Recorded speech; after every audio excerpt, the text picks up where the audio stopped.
This was the parlor at the World's Fair, and we also use it as a parlor. Parlor is a place where you would use for informal gatherings with small groups of friends, whereas if it were a large gathering, you would use the drawing room. The lidded urn in the corner is by Marvin Bartell from Goshen, who taught at Goshen College. It's one of many wonderful pieces we have by Marvin. The three-piece set of furniture here is Renaissance Revival. That's 1860 to 1890, and this piece is unusual because it has several different kinds of wood, and there's also mother of pearl and ivory inlay in that. The little table, you see the Egyptian head and feet on that, and so that dates that to around 1890. They were going to the Egyptian revival because they had been doing the digs in Egypt. And this table came from antique sale at Jefferson High School. In the corner over there is a tall lamp. It's a marble and alabaster lamp. We found that at an auction in Illinois. As you can see, the body of the dress and the base of the lamp is marble. The rest of it is alabaster. And the shade is actually carved. It is not a cast or pressed stone. It's all hand carved. The swivel chair is by Marvin Bartell from Goshen. He became very prolific with these creative ideas later in life. And he made that just a few years ago when he was late 70s or early 80s. It swivels really well. It's just as smooth as can be.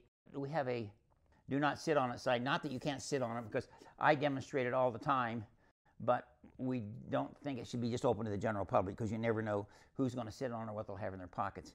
The other thing we have in this room by Marvin Bartell is the apple table. He simply has it decorated with an apple, and it has ceramic legs and a ceramic top. That's another unique piece by him. This chair with the scroll back is a unique chair to us because we found this chair in Chattanooga in around 1973 when we lived in Chattanooga. This was 11 years before we bought the house, so we've been in antiques all of our lives, even before we bought the house. We bought this chair and had it recovered and moved it into the house. This is only one of two pieces in the house that we had before we moved in. The other pieces were nice furniture, antique furniture, but it certainly wasn't the scale or the quality of the pieces we have. We thought this was a nice representative piece from that period of time that looks good in this room. In the corner over there is the tall vase. That vase was the third of the three large World's Fair vases that we have out of the 5 that Weller had at the World's Fair. This style is called E-Ocean. It's a softer pastel look. We think it's much prettier than the others, so this is the one we like the best. It was at the St. Louis World's Fair in 1904 in the Weller Pottery exhibit.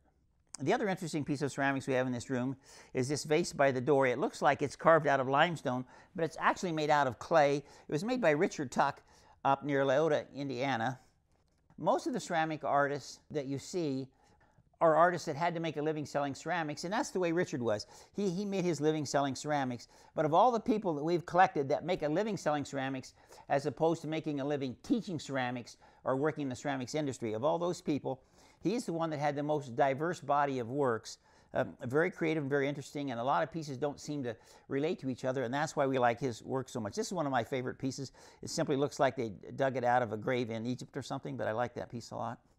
In the corner is a U.S. House of Representatives desk used in Washington, D.C. from 1857 to 1873. It has a number on it, number 83.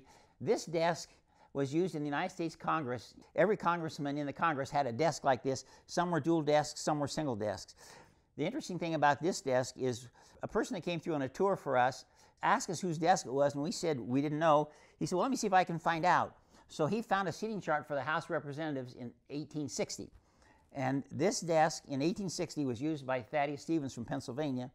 Thaddeus Stevens was the person in Washington that was most responsible and most adamant about abolishing slavery.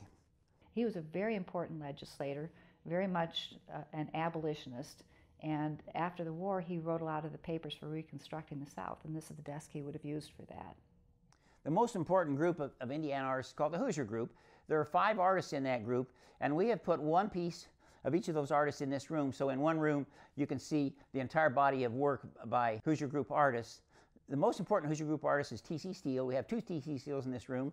The still life was painted around 1877, a very early and very rare still life. He did a lot of still lifes later in life in Brown County, but very few, only 2 years after he came back from Munich. The picture next to it is called Mysterious River. It was in the Passage Show when Marty Krause curated a Passage Show in 1988. And next to it, on the other side of the window, is a painting by J. Otis Adams. The interesting thing about these 2 paintings is they're both dated 1895. They're each painted by the 2 most important Hoosier Group members. They're both 22 by 29, and they're both of the Mississippi River. So we think they were painting together. One was looking upstream and one was looking downstream. And the interesting thing is we didn't find them together. We found them 3 or 4 years apart. But once we had the mysterious river first, and then when we saw the Adams piece come through, we knew we had to have it because we knew it was a matched pair. So those are the two most important Hoosier Group artists. Another Hoosier Group member is the piece right here. It's William Forsythe. It's Farm Near Vernon. Rachel Perry wrote a book on William Forsythe a few years ago, and she used this painting on the front cover. It was painted in 1891. It's one of our favorite, if not our favorite, William Forsythe paintings. Around the year 1900, William Forsythe started experimenting with colors and brush strokes and contrast, and the pieces we like best are the ones that are prior to 1900. We have one after 1900, and it's called Cliff Road, and Cliff Road was at the St. Louis World's Fair in the Indiana building, which is why we have it. It's not our favorite piece, but it's an important piece. The painting of the young lady is by Otto Stark, and he studied in Paris. That's his daughter Suzanne in the garden when she was about 14 years old. Stark's wife Marie died shortly after their fourth child was born, and he'd never remarried, so he was a primary caregiver, and his children appear in a lot of his paintings. So this is Suzanne, and that's just a wonderful painting by her. So there are several reasons why a lot of Indiana artists trained in Munich rather than in Paris. Number one, it was less expensive. Number two is that there was a larger Germanic population that would support their studies, because most of these artists really couldn't afford to pay for education themselves, and so they had sponsors that would pay for their education in return for paintings. And number three is Paris had a reputation like Las Vegas, and a lot of moms didn't want their sons to go there. The last painting is by R.B. Gruelle, and he was self-taught, and he went out to Connecticut for a couple of years and documented an important collection out there and did a lot of seascapes, so this is one of those pieces.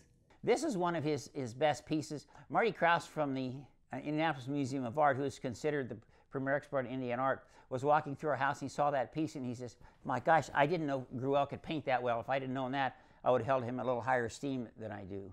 The interesting thing about Richard Gruelle is he had a son named Johnny Gruelle and a son named Justin Gruelle. Johnny Gruelle is the author of Raggedy Ann, Raggedy Andy, and here's a Raggedy Ann, Raggedy Andy book. And inside you can see an illustration by Justin Gruelle. So I like to tell people that Raggedy Ann is a Hoosier.